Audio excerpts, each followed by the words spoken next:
Hello and welcome to Activist Class. Today is Wednesday, November 6th, and my ballot is about to get counted tomorrow.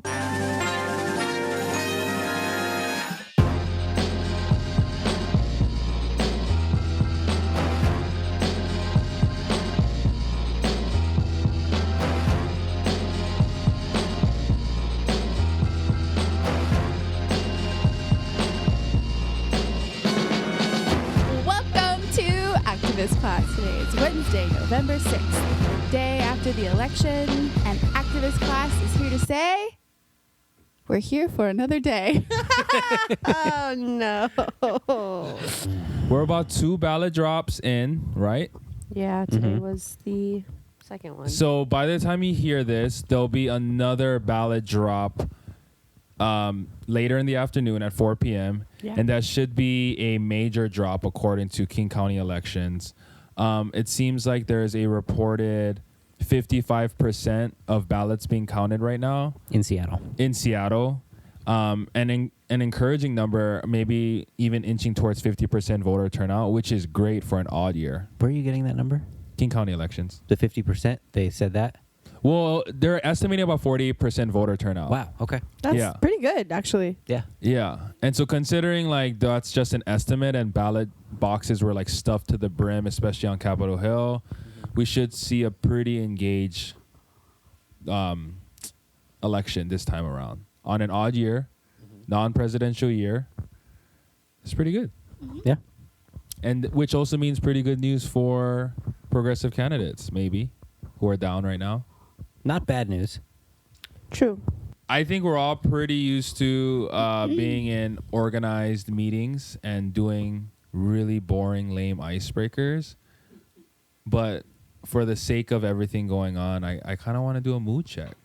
Mood check. Like, where's everybody at after we're now in the second night or the night after the election? And we have some results, but we have a lot of ballots left to count. Where's everybody at? Hopeful? Scared? Depressed? Happy? Certainly not happy.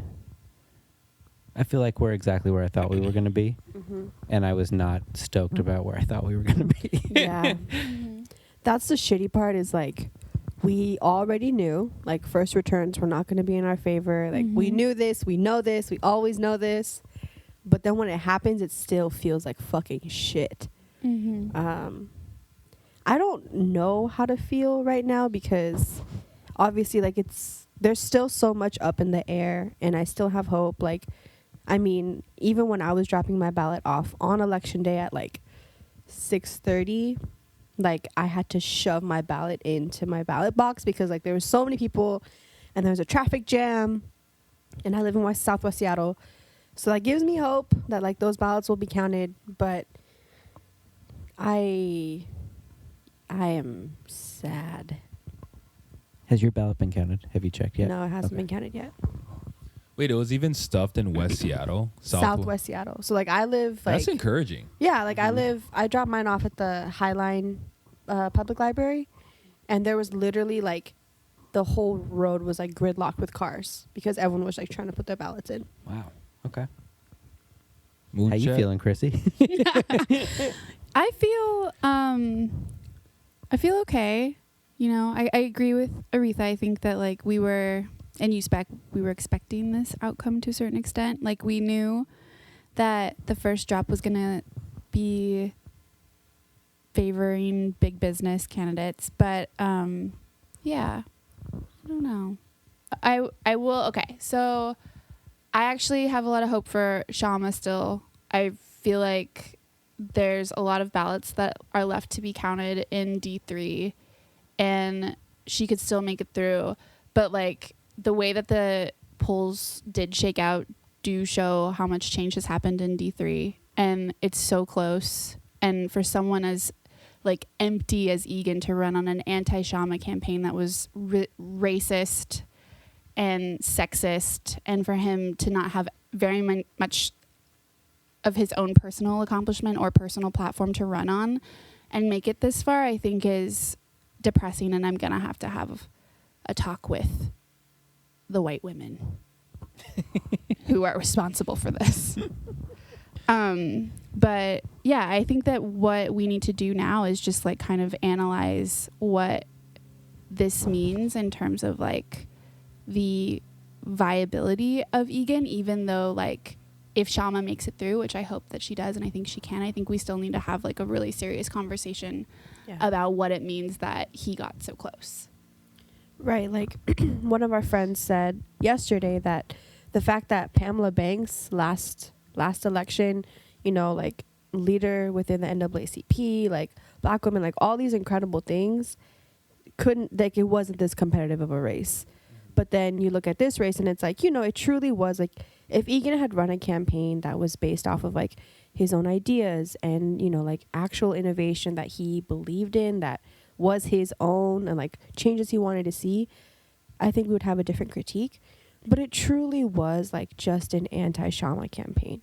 Like that's all it was. Exactly. Yeah. I mean, I've been at candidate forums where every single answer to the question was, I'm not Shama.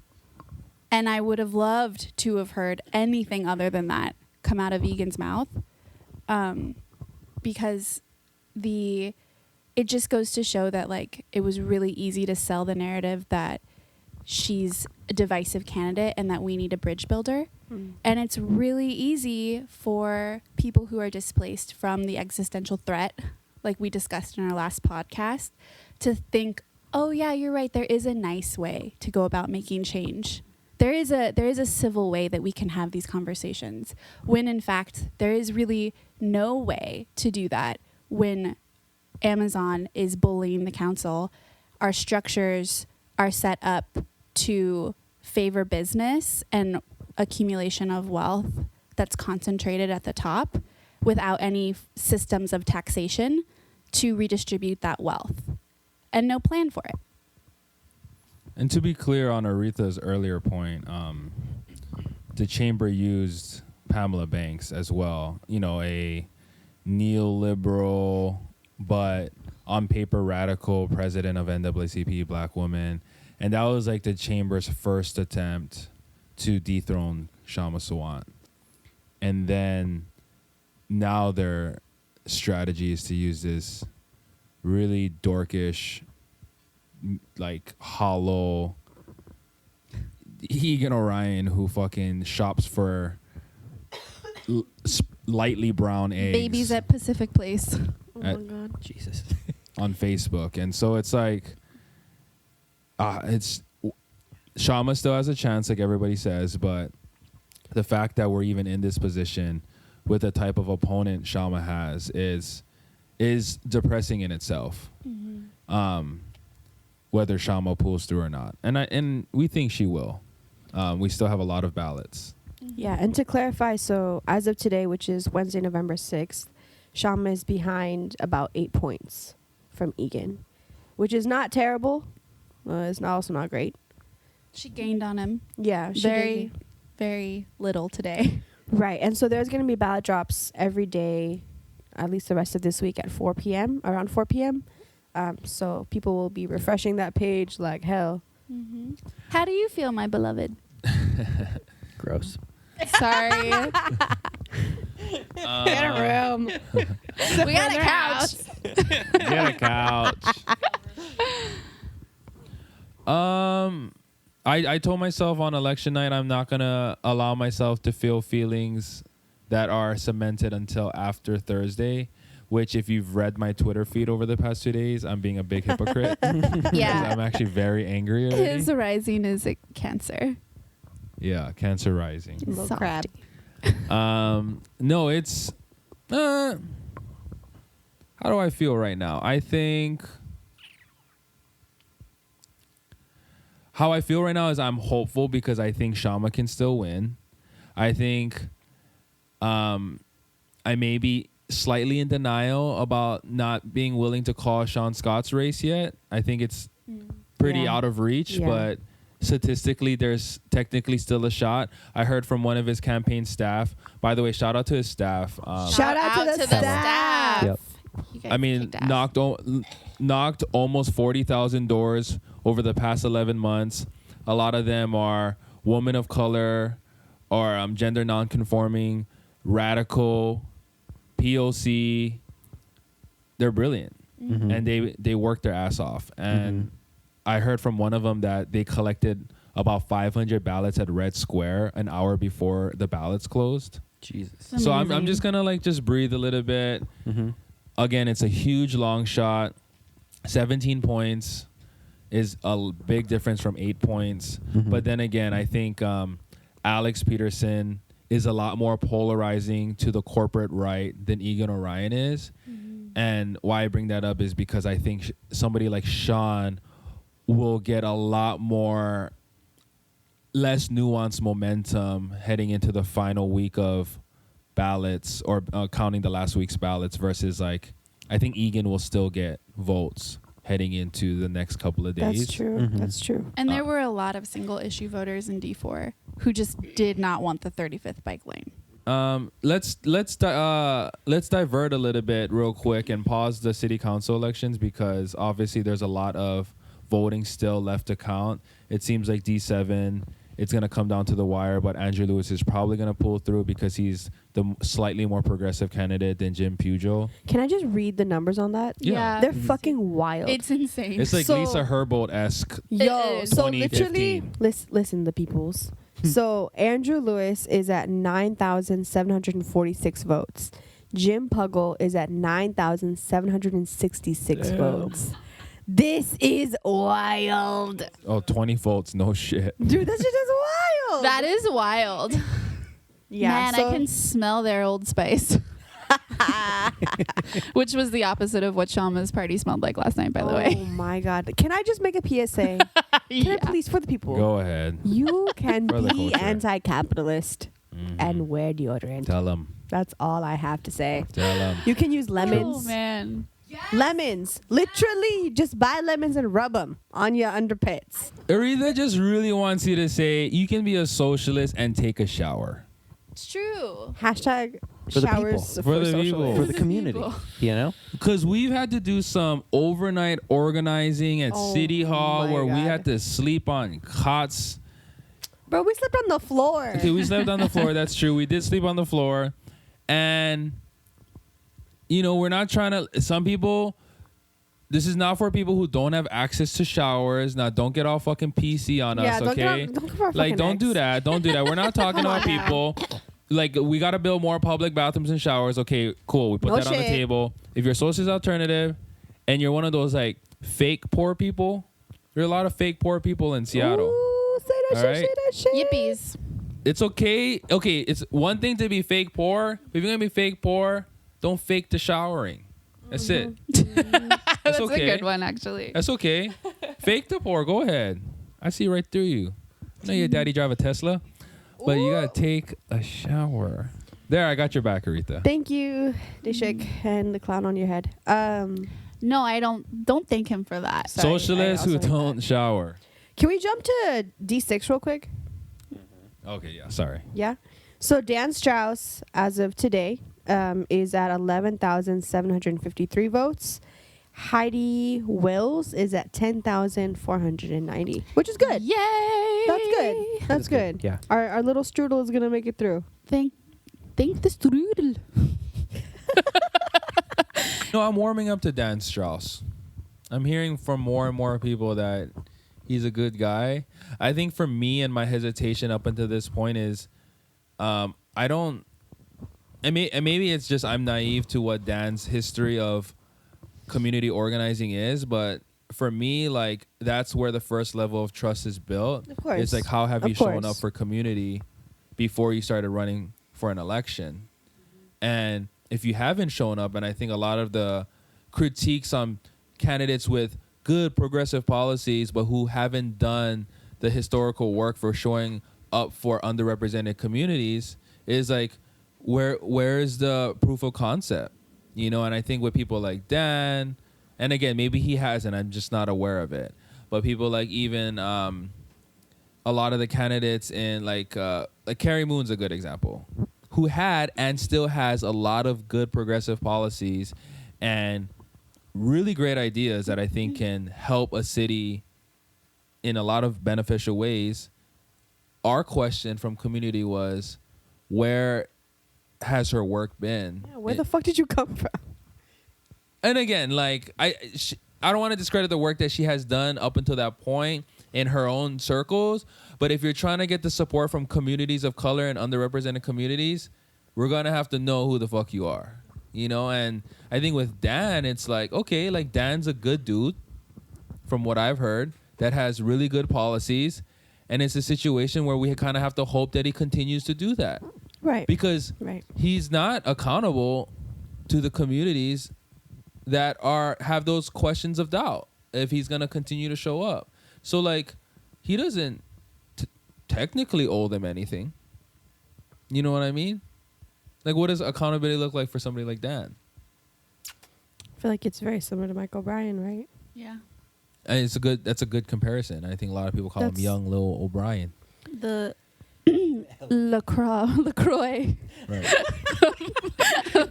of Mike O'Brien. We just need- He's a hint of Mike O'Brien. He is. Oh. Is there Michael Bryan in this? That's funny. That's good. Oh. Like a little strawberry.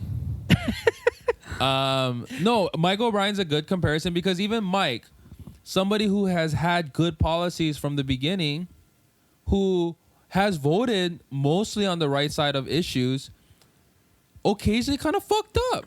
Occasionally voted the wrong way. For example, the youth jail. For example, the repeal on the head tax. And like, community after was like, yo, what the fuck are you doing? And maybe there was like some regret. But it's like, because Mike wasn't accountable from the ground level to those communities being impacted by things like the youth jail, Mm-hmm. he voted with what he thought was the best move, was unaccountable, and communities paid the price for that. Well, he voted. I mean, Mike was hissed out of public spaces with his family, like private spaces, like going out to dinner with his family.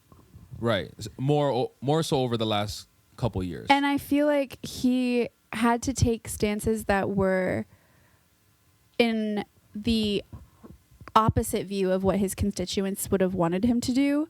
And so, like, when it boils down to city politics and district politics, whoever is representing that district is going to, in order to, like, be in solidarity with communities of color, turn away from their district.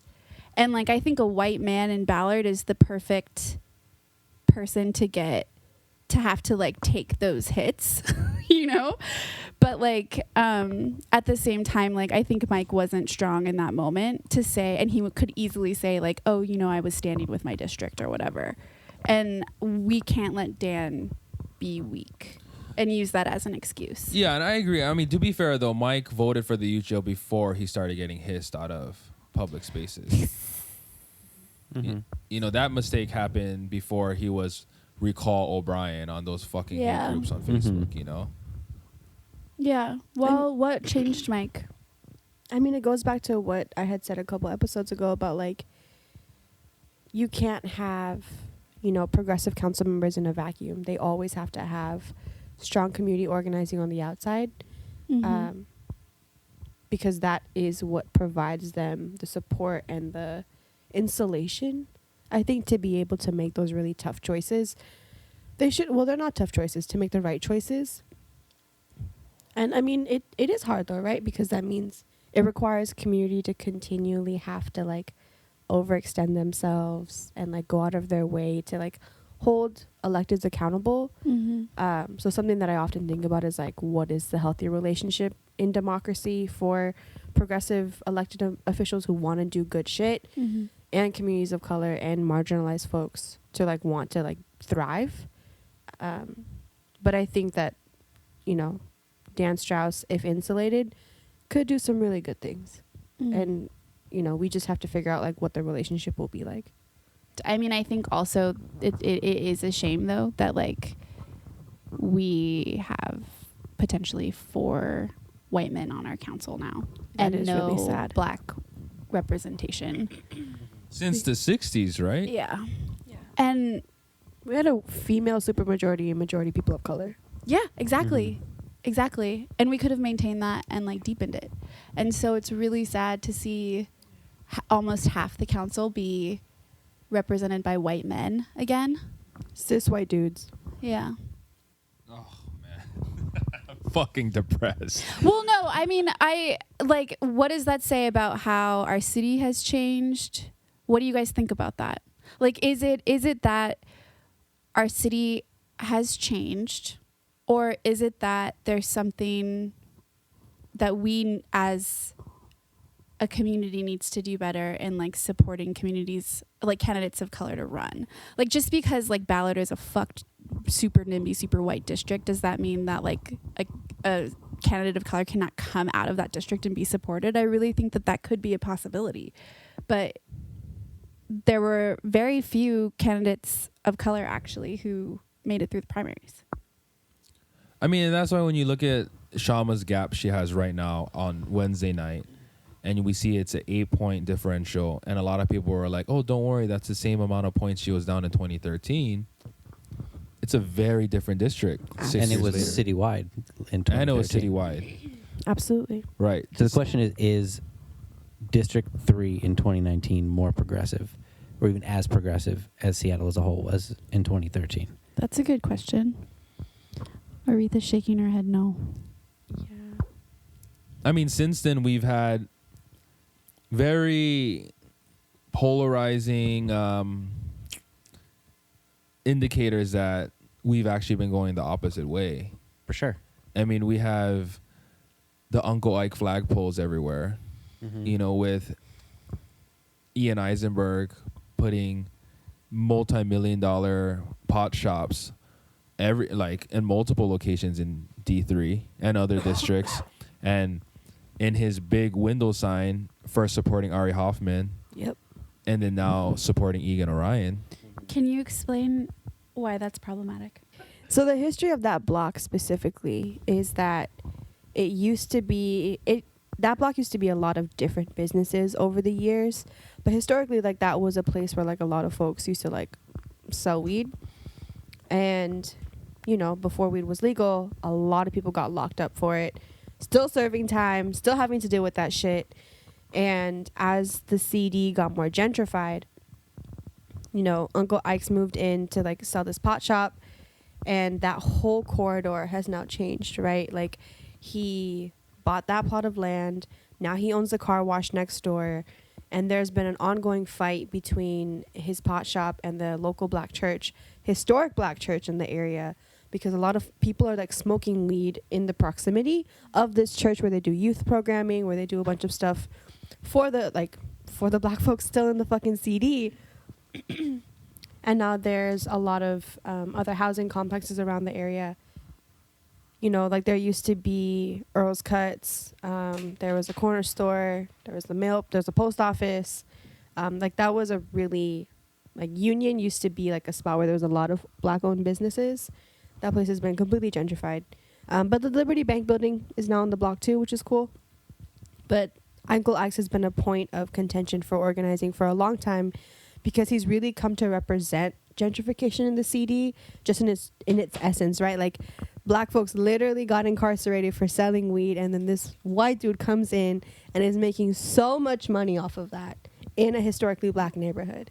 I mean, this year we saw the demographic of South Seattle shift from being majority POC to majority white. And I think that's an So indicator wild. too of gentrification in our city and the changing demographic, and how people of color have been pushed outside of the city limits. And so people are new to the area, like Spec mentioned off camera at the beginning of the night, that a lot of people could buy that dumb establishment narrative that we were getting rid of candidates like Shama, who represented the status quo and who represented, how did they exactly phrase it? That Egan is a change candidate. Yeah. A change candidate. Because people are moving here and they don't understand the context necessarily, and they can fall for that, especially if it's like flooding their mailboxes and being reinforced by Seattle Times editorial board endorsements. Mm-hmm. And so it stuck, Mm-hmm. and it's depressing. And that's what makes me so nervous about like the usual like late voting returns usually favor the like progressive change candidates.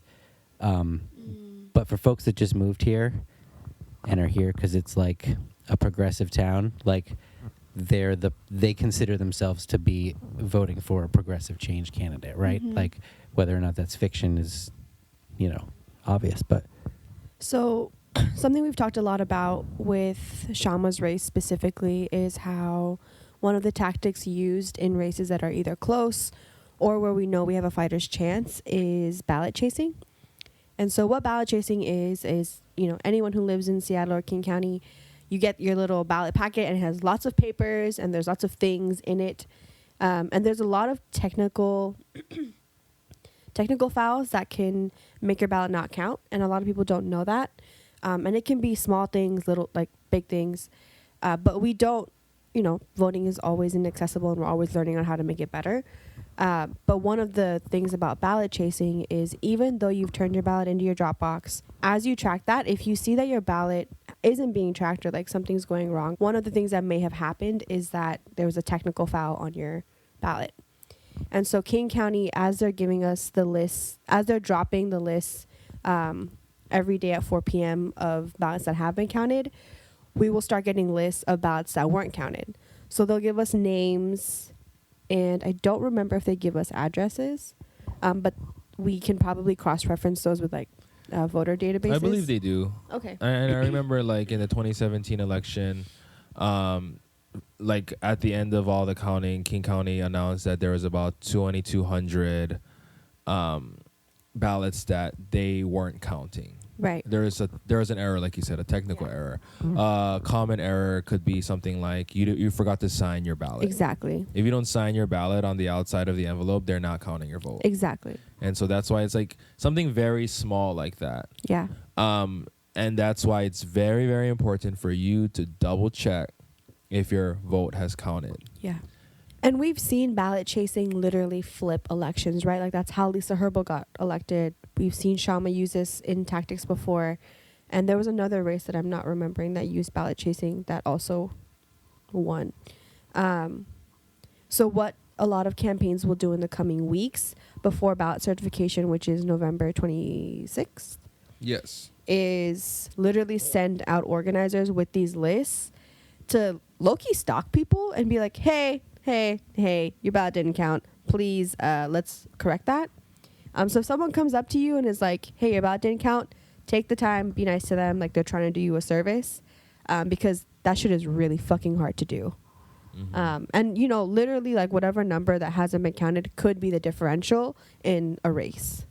If Shama is down within a couple of points, a couple hundred, maybe a couple hundred votes, and exactly, you're going to District 3, you're going to these specific houses, it'd be a lot easier doing that than what we had to do in 2017. Absolutely. and she has the best team set up for like just in terms of like They've done this before. yeah and they're they know experienced. like we saw how they campaigned and like they can get in where they need to get in and, like, Very fucking true. It is a blessing and a curse. Yeah, that's very Yeah. fucking true. And we are giving them permission for the 2 weeks until certification for them to continue not to shower and use that time. Yeah, Gets 'em don't in. shower, Yeah. fuckers. Use that Chase time. those ballots. Use that time to chase the billets. Yeah. Yeah, that could be something that comes down to. Well, it's definitely gonna come down to Shama Sowan's race. It might come into Andrew Lewis's race as well. It might come down to Andrew Lewis's race. It may come down to Sean Scott's race. We'll see. It matters most in districts and candidates who attract a lot of first-time voters. Yep. A lot of voters, part of communities where there are a lot of voter suppression going on. And so it does matter for the Shama Sowan, Sean Scotts of the world, where, it's like people who are voting for candidates like Alex Peterson or Jenny Durkin have been generational voters. They know how to vote. It's like clockwork. They're the ones who usually vote within the first couple of days of receiving their ballot. They know what they're doing. And those communities who've been disenfranchised, those are the ones who need to really know that voting has become more accessible over the past couple of years, and I think King County has done a pretty good job in trying to continue that push forward. At the same time, there's still a lot of ways where democracy kind of hasn't reached that point yet, and I think until we get to that point, until Election Day is actually a holiday, which is insane that it's not. Okay, so if we take Shama off the board,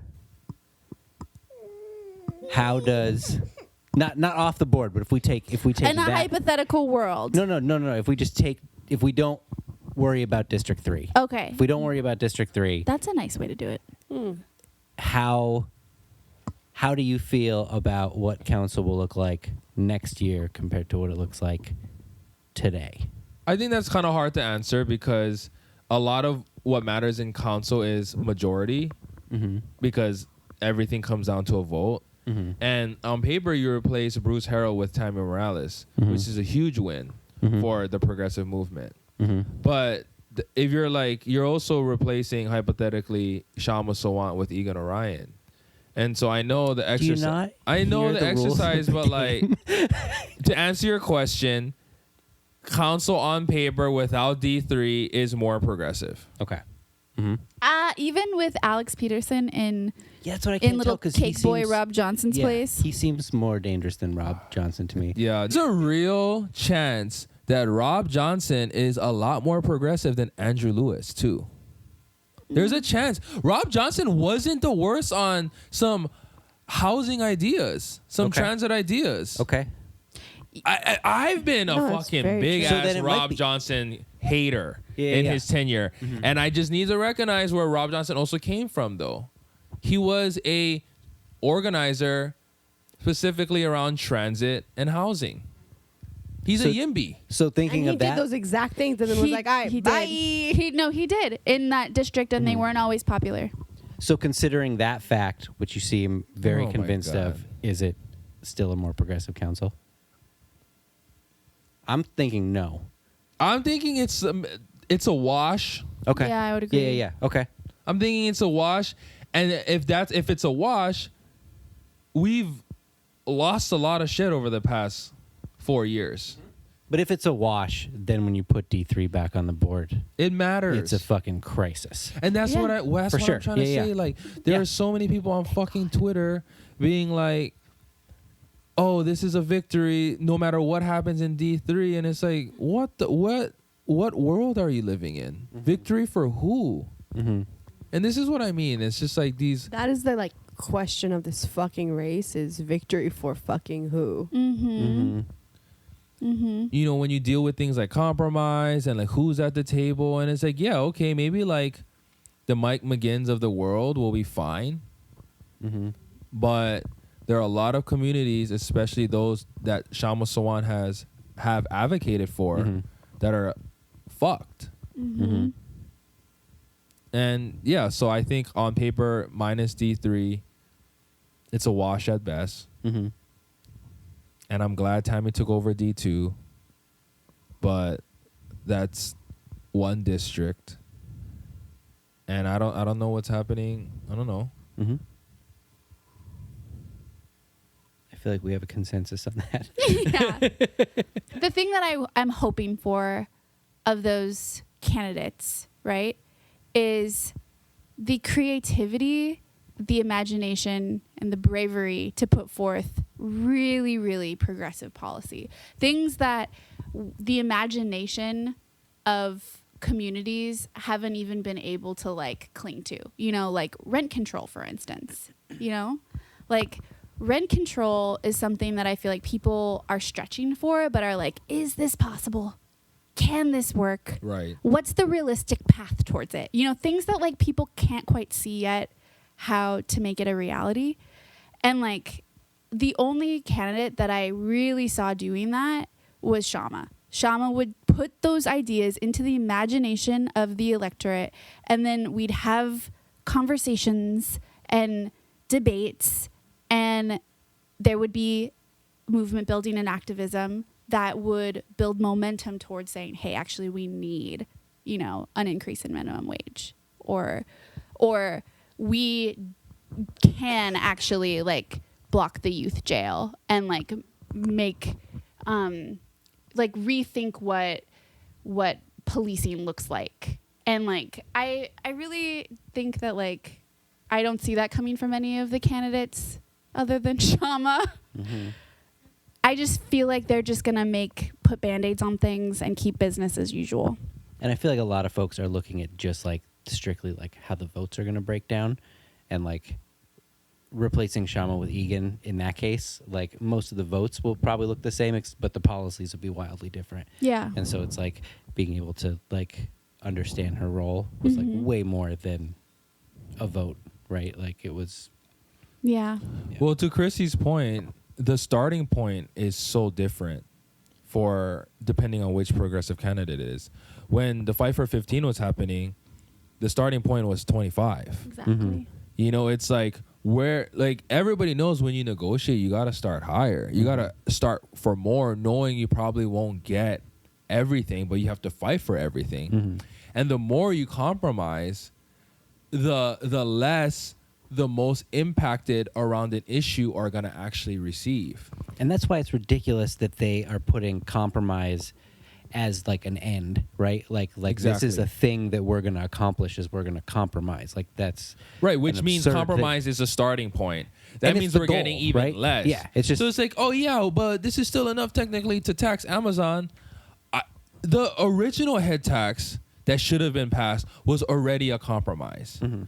If this council plays out, we're getting, if at all, if we do get one, we're going to get an even more watered down version of that. Mm-hmm.